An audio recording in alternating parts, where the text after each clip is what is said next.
জামাই ষষ্ঠীর আর কয়েকটা দিন মাত্র বাকি আছে, তাই আমাদের আজকে থেকে তোড়জোড় শুরু হয়ে গেছে। মানে আজকে থেকে জামাই ষষ্ঠীর রেসিপি দিতে শুরু করে দিয়েছি। জামাই ষষ্ঠীতে জামাইকে অনেক শাশুড়িরা আছেন লুচি বানিয়ে দেন, তারপরে তো ভাত টাত এসব আছে, চিড়ে মুরগি এসব নানা রকম। মানে জামাই ষষ্ঠী মানে শুধু হচ্ছে মানে জামাইদের ভুড়ি ভোজ, বিশাল একটা আয়োজন। তো লুচির বদলেতে এরকম একদম হালকা ফুলকা একটা জিনিস আজকে আপনাদের সঙ্গে শেয়ার করছি, সেটা হচ্ছে নানপুরি, আর সাথে থাকছে পনির বাটার মশলা।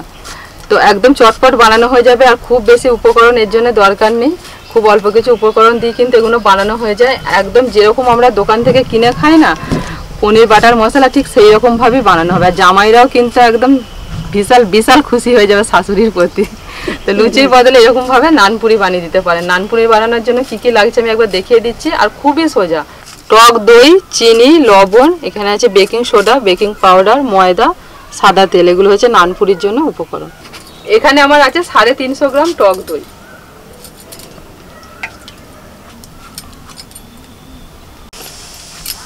বেকিং পাউডার, এই 350 গ্রাম টক দইয়ের মধ্যে আমি ময়দা দেবো হচ্ছে 700 গ্রাম মতো। তো তার জন্য আমি এই চামচটা 3 চামচ বেকিং পাউডারটা দিয়েছি। এবার দিচ্ছি বেকিং সোডা, এই চামচের 1 চামচ। লবণ দিচ্ছি পরিমাণ মতো।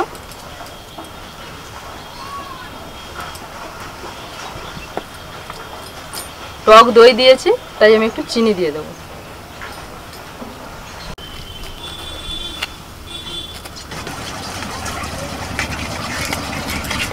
বেকিং পাউডার আর বেকিং সোডা দেওয়ার ফলে টক দইটা দেখুন কীরকম ফুলে উঠেছে। এটাই কিন্তু নানপুরিটাকে নরম করবে, আর নরম তুলতুলে স্পঞ্জি যে ভাবটা আছে এটার জন্যই আসবে। এবার ময়দা দিয়ে দিচ্ছি।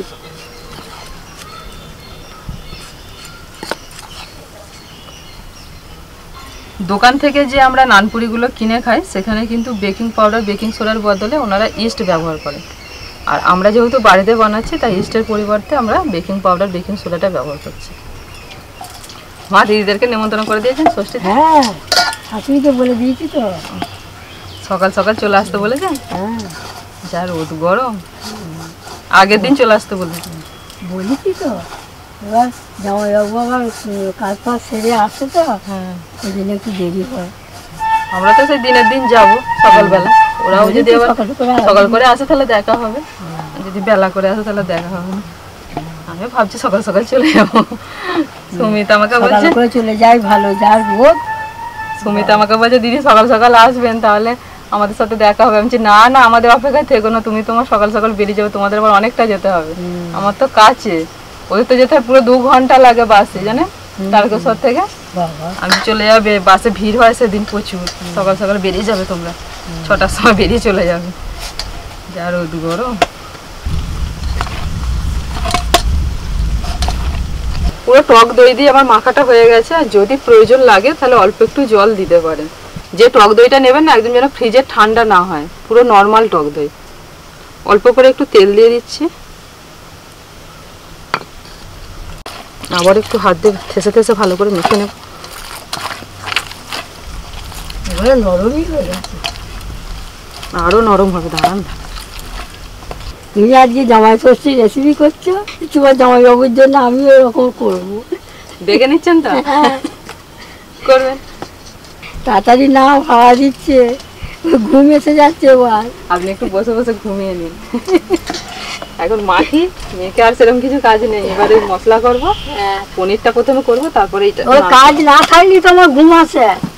এই বলছেন যে জামাইয়ের জন্য আমি বানাবো, তাহলে কেমন করে করছি না দেখলে কি করে শিখবেন? হয়তো ভিডিও দেখে নেবো, সব ট্রেনিং পেয়ে যাচ্ছে দেখছি। ভিডিও দেখে নেবে, ভিডিও দেখে নেবেন। মেয়েও ভিডিও দেখে নিয়ে টুকটাক শুরু করে দিচ্ছে। হ্যাঁ, খালি রোজই আইসক্রিম বসাচ্ছে, রোজই আমল দুধ গুলছে, আমার চায়ের দুধ আর ফ্রিজে বসিয়ে দিচ্ছে। কালকে আমার চায়ের দুধ নিয়ে তারপরে তো গুলছে। আমি কি করবি, বলছে আইসক্রিম। রান্নার এই ভিডিওগুলো হয়ে খুব সুবিধা হয়েছে সবাই। আমার মতন লোকে কিছু জানে না, ডিম ভেজে ফেলছি হু করে। ডোটা ভালো করে মেখে নিয়েছি, আর ডোয়ের চারপাশে একটু তেল লাগিয়ে দিয়েছি। মা ভালো করে ধরুন।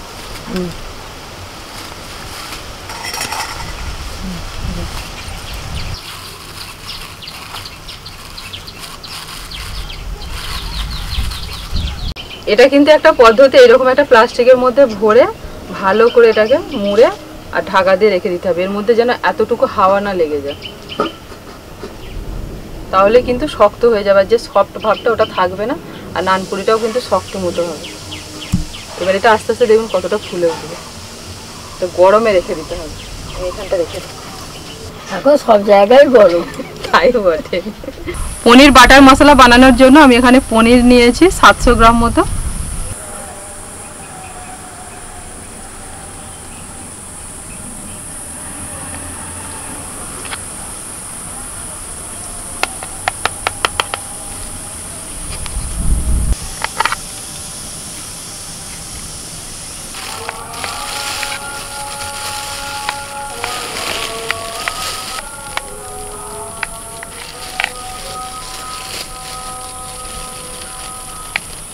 এইরকম চৌকো চৌকো পিস করে কেটে নিতে হবে পনিরগুলোকে।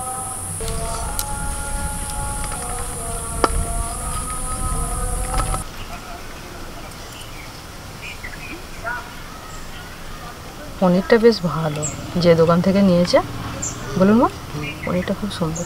অন্য পনির কাটার সময় ভেঙে যায়, কিন্তু এটা একটাও ভাঙে না না, পনিরটা খুব ভালো। কড়াইতে কিছুটা জল দিচ্ছি, যেটা গরম করে নেব। উনান জ্বালিয়ে কড়াই বসে কড়াইয়ে কিছুটা জল দিয়েছি, এর মধ্যে দিচ্ছি 1 চামচ লবণ। জলটা হালকা গরম হয়ে গেছে, এবার জলটা কিছুটা করে নিয়ে এই পনিরের মধ্যে দিয়ে দিচ্ছি। উষ্ণ গরম জলের মধ্যে পনিরটাকে ভিজিয়ে রাখতে হবে।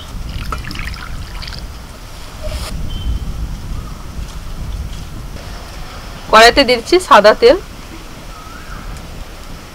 এবার দিচ্ছি বাটার,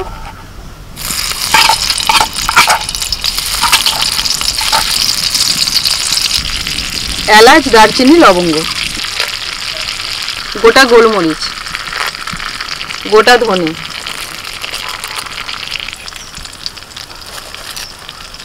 2 চামচ জিরে দিয়েছি, 2 চামচ গোটা ধনে দিয়েছি, 4টে এলাচ, 4টে দারচিনি, লবঙ্গ দিয়ে দিয়েছি, আর তার সঙ্গে দিয়েছি 1 চামচ মতো আমি গোটা গোলমরিচ। যেরকম পনির নেবেন সেই রকম পরিমাণে কিন্তু মশলাটা দিতে হবে। এখানে পেঁয়াজ আর টমেটোর পরিমাণটা একবার দেখিয়ে দিই। এই দেখুন, পেঁয়াজ যতটা আছে তার ডবল পরিমাণ কিন্তু টমেটোটা নিতে হবে। আর নিয়েছি 3টে কাঁচা লঙ্কা। এবার দিয়ে দিচ্ছি পেঁয়াজ কুচি,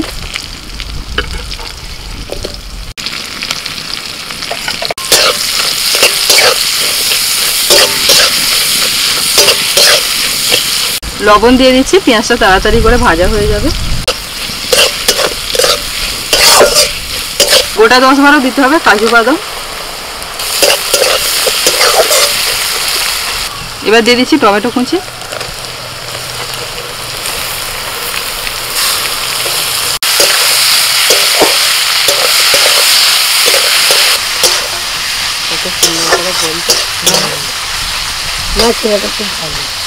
না সত্যি ভালো ছিল।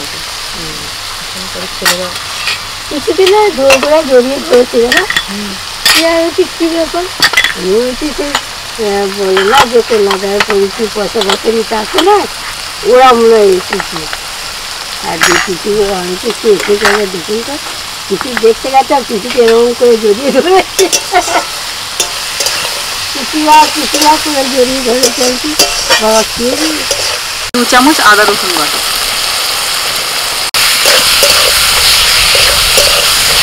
টমেটো থেকে জল বেরিয়ে আস্তে আস্তে দেখুন মশলাটা পুরো নরম হয়ে গেছে, আর টমেটো গলা গলা হয়ে গেছে, পেঁয়াজটাও তার সাথে গলে গেছে। এবার দিয়ে দিচ্ছি একটু কসৌরি মেথি।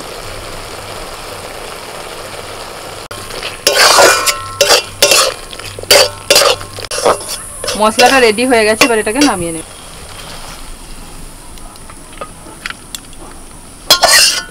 যে মশলাটা বানিয়ে নিয়েছিলাম সেটা ঠান্ডা হওয়ার পর আমি ভালো করে মিক্সিতে পেস্ট করে নিয়ে চলে এসেছি। এবার এটাকে ছেঁকে নিতে হবে।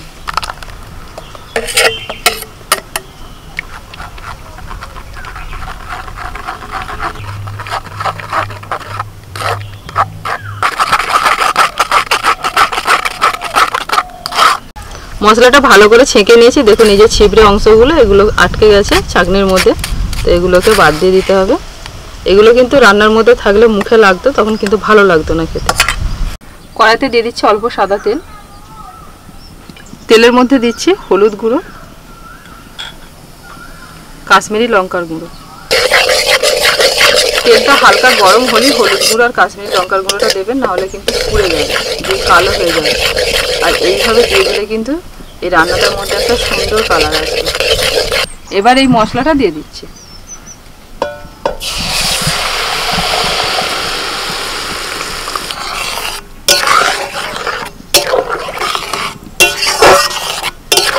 এবারে একটু জল দিয়ে দিচ্ছি। জলের মধ্যে যে আমি পনির ভিজে রেখে দিয়েছিলাম সেই জলটাই আমি দিয়ে দিচ্ছি। একটু বাটিটা ধুয়ে দিয়ে দিচ্ছি।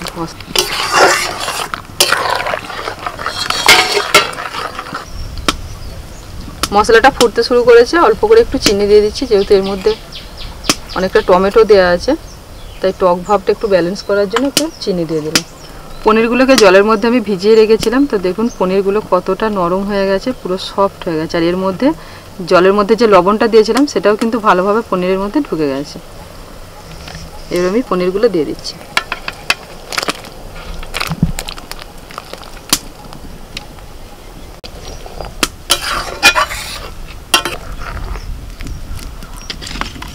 মিনিট 5 জন্য আমি ঢাকা দিয়ে দিচ্ছি।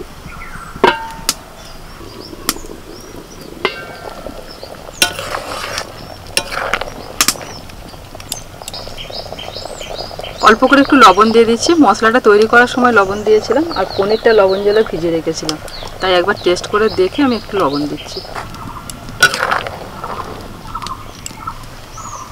যেহেতু এটা বাটার পনির মশলা, তাই এর মধ্যে বাটারের পরিমাণটা কিন্তু একটু বেশি লাগে। মশলা তৈরি করার সময় বাটার দিয়েছিলাম, আবারও আমি একটু বাটার দিয়ে দিচ্ছি। আবারও 2 চামচ বাটার দিয়ে দিলাম। হালকা হাতে আস্তে আস্তে নাড়াচাড়া করে দিতে হবে, যাতে পনিরগুলো ভেঙে না যায়।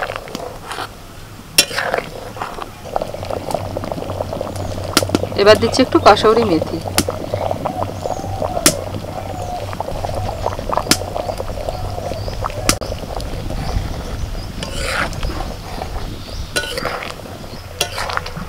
পনির বাটার মশলা আমাদের একদম রেডি। এবার নামিয়ে নেব।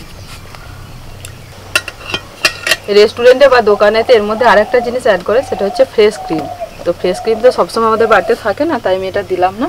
তো ফ্রেশ ক্রিমের বদলে তো একটুখানি দুধের সর দিতে পারেন, তো সেটাও আমার এখন রেডি নেই বলে দিলাম না। তবে এইভাবে বানাবেন, এটাও কিন্তু খেতে ভালো হয়।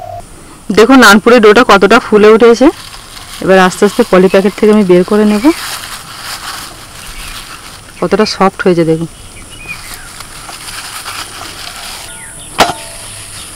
হাত দিয়ে আর একটুখানি আমি মেখে নিচ্ছি হালকা করে।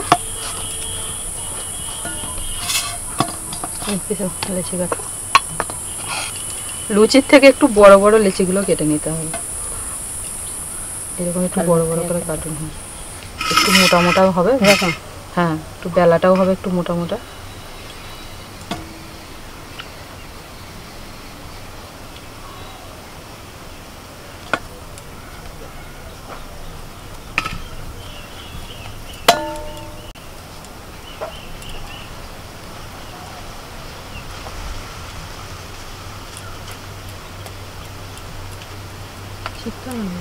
গোল করে দেখি তোমার মনে একটু বড় বড় করেছি। এরকমই কাটতে হবে।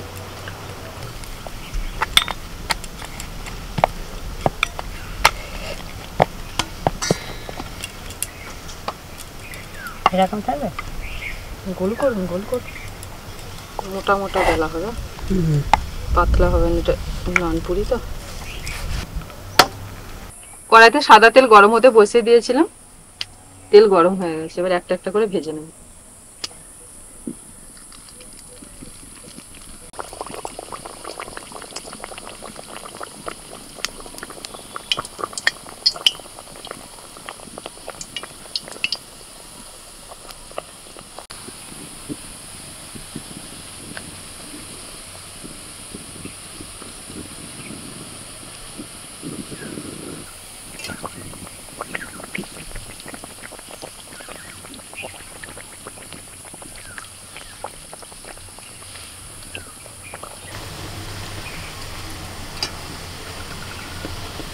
এরকম হালকা একটু কালার এলেই ভেজে তুলে নিতে হবে।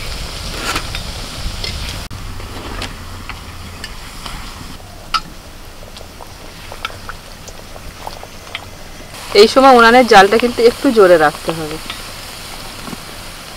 আপনারা যদি গ্যাস ওভেনে ভাজেন তাহলে পুরো একদম হাই ফ্লেমে ভাজবেন।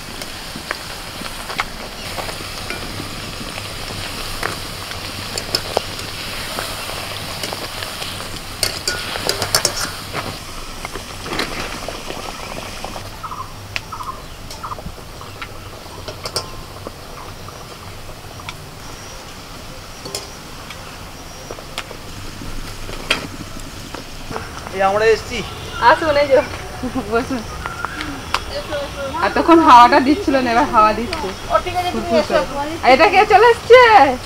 চিঠুনের হাত ধরে তারা কে চলে এলো? বসুন। আস্তে আস্তে আস্তে। বাবা বাবা বাবা, এই এই এই এই এই এই বসে পড়েছে বসে পড়েছে বসে পড়েছে। দিদি ভাই বসুন, একটু খাওয়া দাওয়া করে নি। বুবলু এসে ফুল তুলতে শুরু করে দিচ্ছে নাকি ঠাম্মার জন্য? রোজ আসা দুটো করে ফুল তুলে নিয়ে যায় ঠাম্মার জন্য। আমি বসলুম। হ্যাঁ বসো।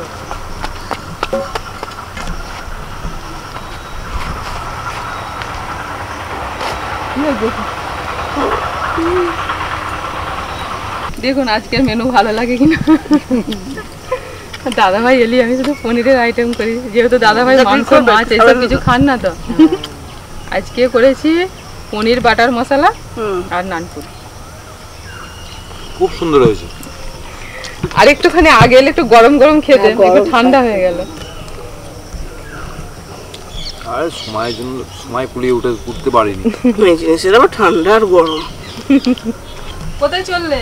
আসো আসো, এদিকে আসো। দাদা আবার উঠবে ওখানে।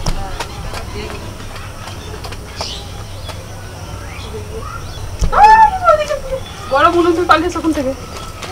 ও দেশলাইটা ছিল এখানে। এই যে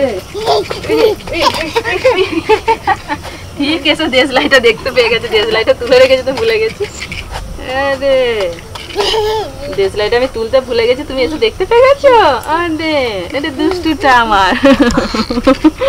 দুষ্টু, তুই ফুল তুলেছো? কটা ফুল তুলে ঠাম্মাকে দিয়েছো? ফুল তুলে ঠাম্মা পুজো করবে যে। দাও ঠাম্মার হাতে ফুল দাও। দিয়েছে গো, দুটো কুড়ি দিয়েছে আপনাকে।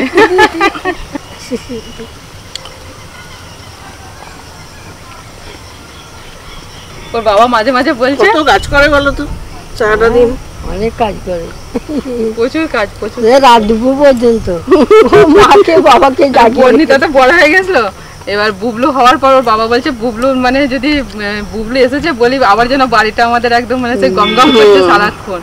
সারাক্ষণ দৌড়াদৌড়ি দৌড়াদৌড়ি ওর পিছনে চলছে রাত 12টা আর কত পর্যন্ত। যে দুষ্টু ওই দাদু আসবে তবে হ্যাঁ, চুপচাপ। দাদুর সাথে দেখা করে তারপর যাবে শুতে। প্রতিদিন প্রত্যেক হ্যাঁ, দিন। দাদু আসবে, দাদুর গলা ধরে একটু আদর করবে, একটু দেখা করবে। দাদুর তো আসতে 11টা। কোনোদিন যদি আবার ঘরে আমরা 11টা, 11:30, 12টা। হ্যাঁ, কোনোদিন যদি আবার শুয়েও পড়ি আবার দাদুর গলা পেলে হুম হুম করবে। ডাকে খুলে দাও আমাকে। হ্যাঁ